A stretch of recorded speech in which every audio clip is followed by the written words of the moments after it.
Hey guys, so this is a video I promised you last week. I'm going to try and go ahead and make it now before I get out of Tallahassee, because I learned last week that promising a video when I'm conferencing and in a hotel room and all that just it may or may not work. So I'm going to go ahead and make this now. The video is going to cover a couple of things regarding citations, but before I get to that, I want to just really quickly follow up on our discussion earlier today of abstracts and picking a research topic. And I'm kind of introducing this early. The paper's not till the end of the semester, but it's already October and time flies. So I wanted to introduce this a little early and get the ball rolling. But as far as picking a topic, the only thing I would add to what I said earlier today is think about what gets you going when you're talking about music with your friends and your family. If there's something that you can't shut up about that you're just fascinated with, that might be a good topic for your research paper, or at least a good starting place.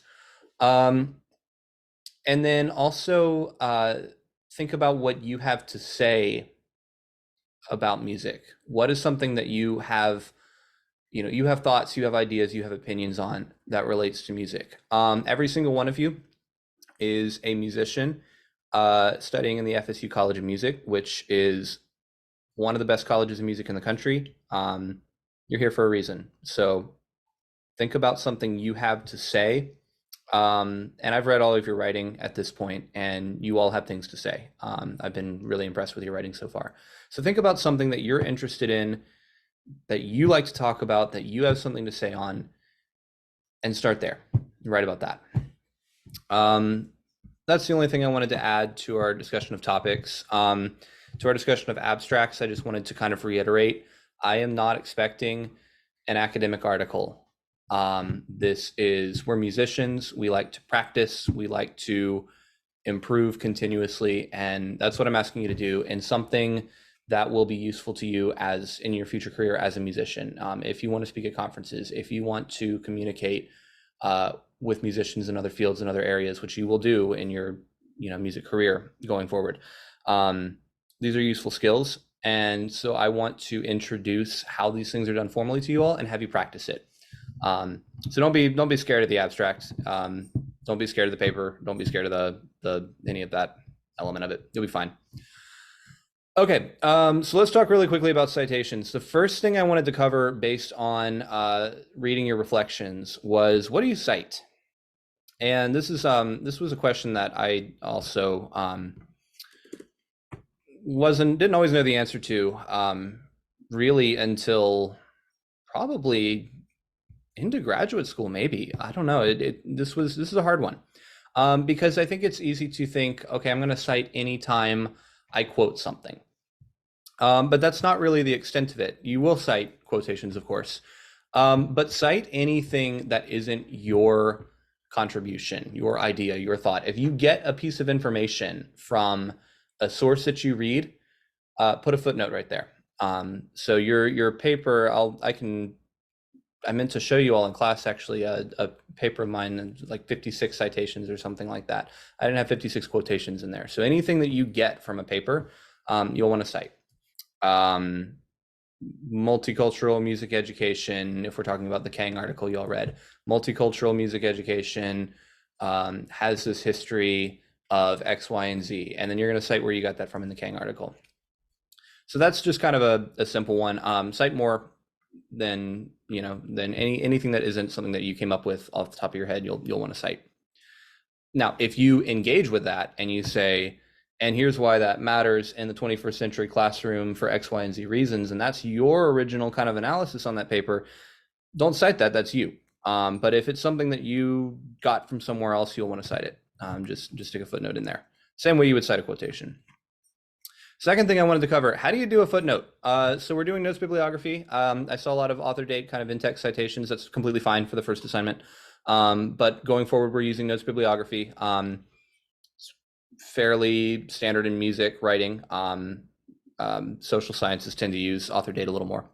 So some of you all in music ed may especially and other areas of music writing, music therapy probably as well. You may be familiar with author date, or you may also be familiar with APA, but we're going to use notes bibliography because that's kind of more in line with history and anthropology.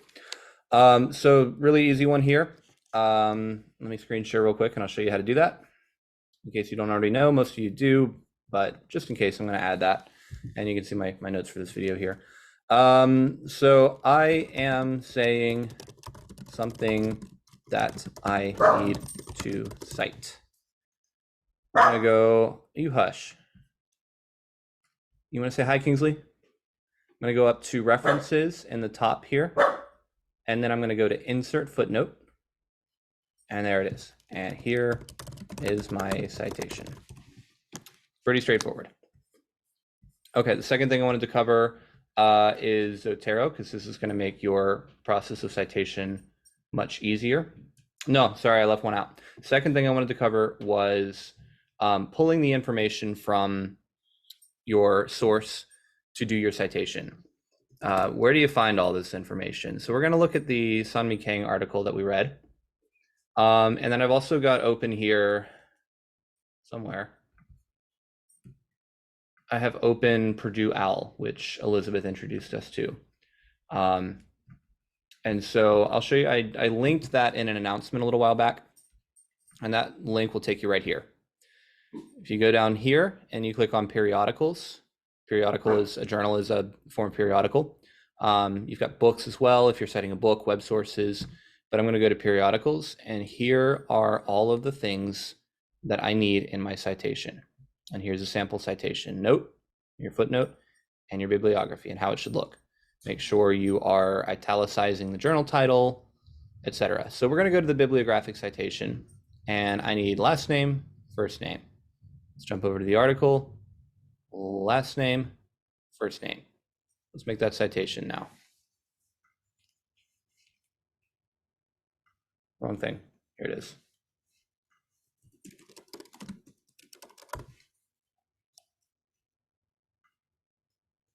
All right, next thing I need. Title of the article, and that will go in quotations with the period on the inside of the quotations. I'm just going to copy and paste that.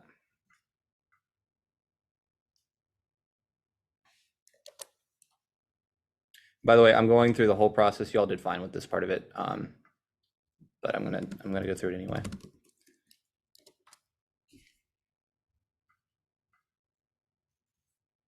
Got some formatting stuff.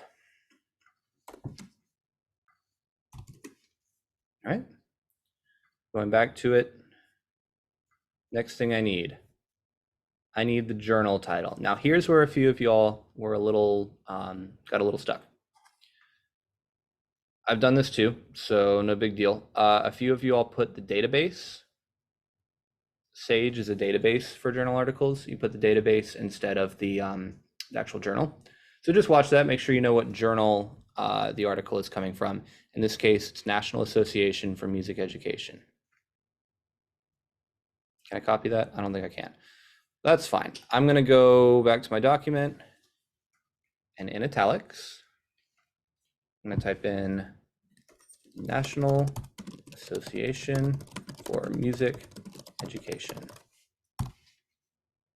And I'm kind of keeping an eye out here too, because that seems a little odd. Instead of, usually it's like journal of the or something like that, but I don't see that here, so I think we're good. I need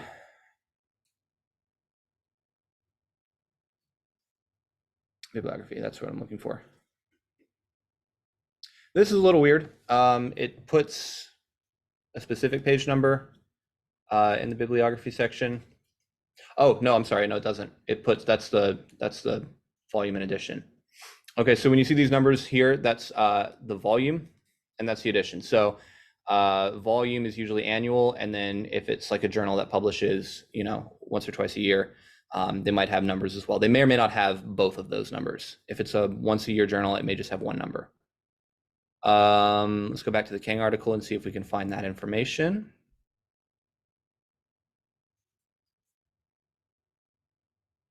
Here it is, volume 34, number 2. Look at that one more time. So 34, comma, number 2.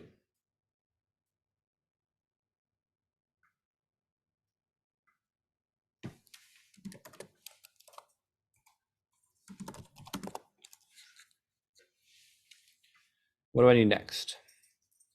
the year. You might also put here, this is 2016. That's 2014 update 2016. We'll just use the 2014 date. No, let's use the 2016 date. Sometimes it might say spring 2016 or fall 2016, depending on if they publish every spring or every fall. You can add that if you see it, but it's okay if it's not there. So you could say, if it said spring 2016, you would do that, but we're not going to do that because it doesn't. And you would also type spring, not sping. 2016. What do we need next? And I know this is tedious, but I like to kind of go through everything one at a time. We need a colon, and we need the page numbers. 21 through 28. So we'll go back here. Colon, page numbers, period. I'm gonna double check. Sometimes I put periods in the wrong places, like I did here. I need a comma there, not a, nope, I didn't. I got it right, cool. So that's how you would type that out manually. Now, the only thing that's missing here is the second and third lines need to be indented. And that can be a little bit of a pain formatting wise. So I'm gonna show you how to do that. It's actually not hard. You just kind of want to know where to go. I think Zoom is slowing down my internet and not letting me select what I want to select. Come on. Hey, there we go. Good. That's going to be under layout. And actually, I don't want to select the whole thing. I want to select the second line. I'm going to indent the left margin right here. Maybe. Let's do this. I want a line break here. That's the problem. I'm going to indent the left margin to 0.5.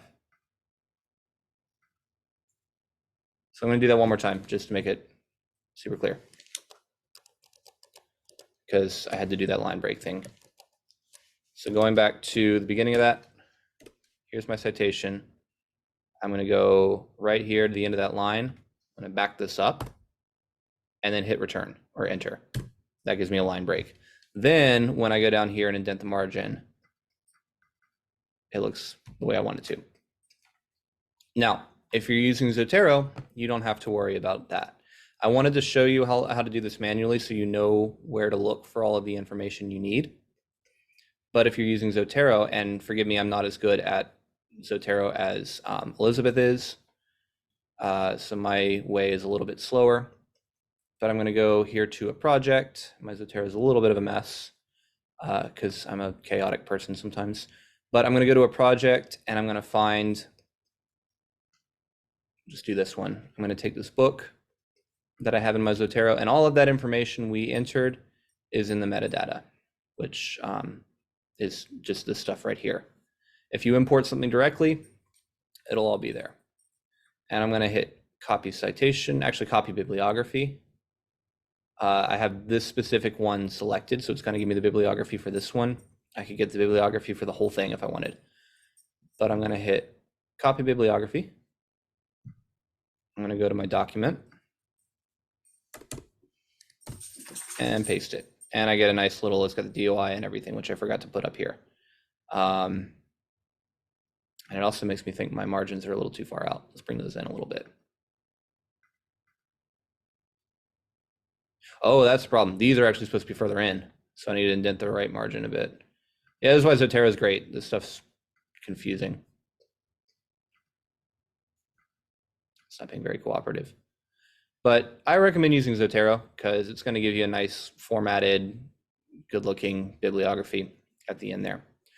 Another thing I noticed, a lot of y'all put your works cited at the bottom of the page, which is fine, but really, especially in a reflection, I'm not really too worried about that, but really your works cited needs to be on its own separate page. So once you put your works cited in or your bibliography in, go to insert, and you want to do it this way. I'll get to why in a second. Go to insert, put your cursor right here and hit page break. and then maybe put works cited or bibliography or whatever you want to call it. Bibliography is actually better because works cited kind of implies that you cited every single one of them. I like to put things in my bibliography that I didn't necessarily cite in my notes. If I read it, my thinking is it probably influenced my thinking while writing the paper, therefore it belongs in the bibliography. And works cited kind of implies that you cited everything. We're going to center that, make it bold. It's good to make things pretty. I think that's pretty. And there's where you start your bibliography page. Now, the reason you want to do it with the page break, which again is insert and then page break, is because if you just tab down in Word like this with enter, return, all that, Word is stupid with formatting sometimes, and it'll do that. You might have it at the top of the page looking nice, and then you send it over to me and I'm using like a slightly different version of Word. Maybe I'm using the older one or the newer one, and it's going to come up looking like that. If you insert the page break, it recognizes page break and it knows it like where on the page it needs to be. So instead of tabbing down to start a new page, just put it in the previous page, and this can be the last thing you do if you want to put everything on one page and then do it later. You can go to insert, add your page break. There you go. What are some other word things we might cover really quickly while I'm on this? I like to cover something I like to cover. Just I think it might be helpful if y'all are still watching. I know this is getting to be a bit of a long video, but I think while we're on the topic, I'm going to cover one more thing. Let's say we want to put a title page in, and we could use the pre-done cover pages, but there's kind of a format in academia for title pages that is a little boring, but we're going to use that. So we put our title page in here. Why are you doing this? Here. That was weird. Even better. Let's do page break here and then go up here. Here is my title. Let's not tab that over. We'll go to here and center it. Then we're going to go down a few lines for this class. Something like this. You can kind of, I think there's actually like templates for how to do these on FSU's website you can look up. I'm not really too concerned about exactly how it looks, as long as it is something that you think looks nice. I'm kind of fine with it. Here is my name, my teacher's name, and the date. Something like that. You can make it look the way you want to. Actually, I'd probably put the title here.